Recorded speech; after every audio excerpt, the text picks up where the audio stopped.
Good evening, everyone. Welcome back. Today, we're going to analyze the candidates' upcoming tournament and see who might be the likely winner. So, I've done an analysis here for all of you to see. And we got the 8 players here: Caruana, Giri, Bluebaum, Sindarov, Wei, Azapenko, Pragananda, and Nakamura. And I've done an analysis, and let's go one by one through each player. So, first off, Fabiano Caruana.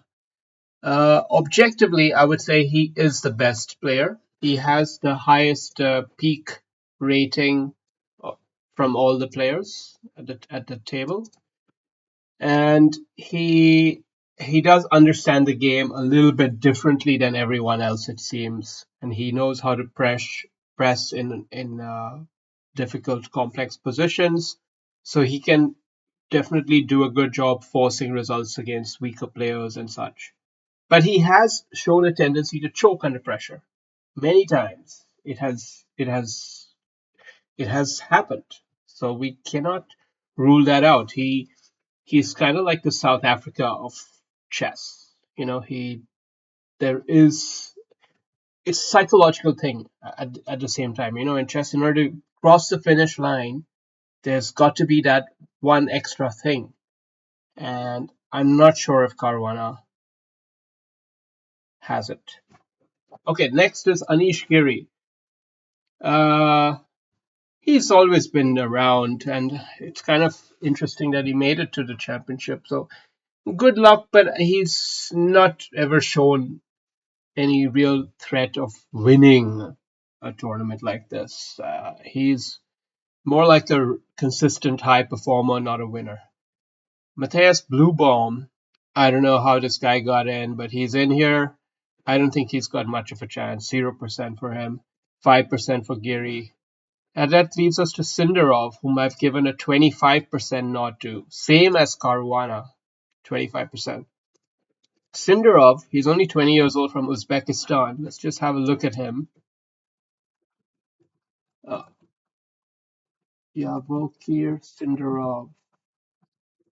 He's this 20-year-old hotshot, and I think he could be a real force to reckon with. He's rising quickly, okay? He's not yet the highest rated or anything like that. His peak rating was 27-26 in December last year, and now it's like 27-45. So he's rising, but he's not yet ever kissed 2800, unlike some others here. So there are some question marks. At the same time, he's got this temperament, this energy, which I think can take him far in a tournament like the candidates. So I do strongly reckon his chances, and I consider him the second likely winner. All right, next is Wei Yi. Wei Yi has been this prodigy guy that I was waiting to see one day become a championship contender, and it hadn't happened for like years and years and years. And now finally, when he's 26, he has made it to the candidates tournament, so he'll get to really face up against the best from China, Wei Yi. I've been rooting for Wei Yi since 2015. I really liked him back then, but I'm not sure how I feel about him nowadays. But yeah, he's a decent player, but there's probably something not not enough there to pull him over the line. Anyway, it's the 10%. Then we got Andrei Asipenko. Don't know who he is. I've given him 0%. Pragananda. Everybody loves Pragananda. Let's just have a look at his photo. Uh, not Pragananda. There he is. He's a handsome, young, kind of weird faced Indian guy. A lot like this friend I knew, DJ Tantric. Uh, yeah, so he looks a lot like him, and he's a chess guy. He is really fun to watch play, and he's 20 years old, from India. He's definitely still growing in his game. I've given him 15% because he's definitely a strong player and has been consistently rising in his ratings. However, in the last 6 months, there's been a drop in performance, it seems. I don't know why. I don't know why. You never know how these things go. Ratings fluctuate. But yeah, he's definitely rising and is a very, very serious contender. I worry if 15% is too little. I'm not sure yet. Maybe he's 20%. I'm not sure. But he has shown some tendency to also falter in critical moments. So there is something that isn't quite there. His blitz rating is not that high. If you go to see compared to others, he's a not that great blitz player, and this also should be considered. The best blitz player, who's next up, Hikaru Nakamura, has 20%. I really think if you play blitz well, it means you understand the game relatively well. So I think it means you have a good chance of winning for sure.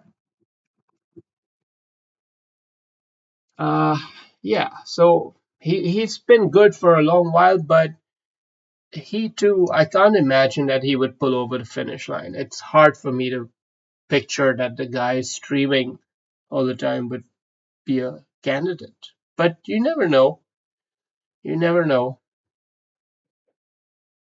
But yeah, anyway, that's off to the thing. Now Kalshi here on the left, that's the odds I saw from a website. So that gives us a good reference point for how far off I am from the market, so to speak. And essentially for Caruana, I've given him slightly less than the market odds, and for Sindarov, significantly more than market odds.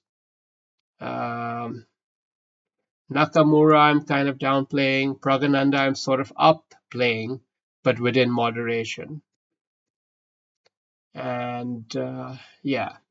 So, all in all, if I were to take a bet, it comes down to Caruana or Sindarov. And um, it's not easy to predict, it's not easy to make a bet. But if I were betting for money, Sindarov would be an interesting choice because you probably get pretty good odds. But if I were betting for highest probability of winning,